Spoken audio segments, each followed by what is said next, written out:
ఈ జ్యోతిష్య శాస్త్రం అనేది రాబోయే రోజుల్లో మనకి రాబోతున్నటువంటి సమస్యలు కానీ ఏమన్నా ఉన్నా ఈ సమస్యలన్నిటి నుండి కూడా ముందుగానే మనం కొంతవరకు నివారించుకోవచ్చు ముందుగా తెలుసుకోవడం వల్ల. ఒక వెదర్ రిపోర్ట్ లాంటిది జ్యోతిష్ శాస్త్రం అంటే డే 1 మనం లెక్క గట్టి మనం చెప్పవచ్చు.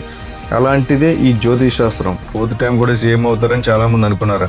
ఆవిడకి దశ అయిపోయింది, ఆ టైం అయిపోయిన తర్వాత ఎవరికి కూడా మెజారిటీ రాదు అని చెప్పి. జ్యోతిష్య పరంగా చూస్తే ఆయన రాజకీయ ప్రయాణం ఎలా ఉండబోతుంది? రాబోయే 2 సంవత్సరాల్లో కూడా కొంత ఇబ్బందికరమైన వాతావరణం ఉంటుంది. నెక్స్ట్ మళ్ళీ ఆయన ప్రైమ్ మినిస్టర్గా అవుతారా 2029 ఏమి అధికారంలోకి రావడం అలాంటిదైతే ఉండదు. తమిళనాడు రాజకీయాలకు సంబంధించినటువంటి ఒక బ్యాడ్ న్యూస్ ఏంటంటే తెలంగాణ రాజకీయాల గురించి చూసుకుంటే పదవికి రాజీనామా చేయవలసిన పరిస్థితి రావచ్చు అని నేను ఎక్స్పెక్ట్ చేస్తున్నాను. రాబోయే రోజుల్లో ఈ అతి త్వరలోనే ఆగస్టు, సెప్టెంబర్, అక్టోబర్ ఈ నెలల్లోనే పూర్తి వీడియో కోసం మా ఛానల్ని ఇప్పుడే సబ్స్క్రైబ్ చేయండి.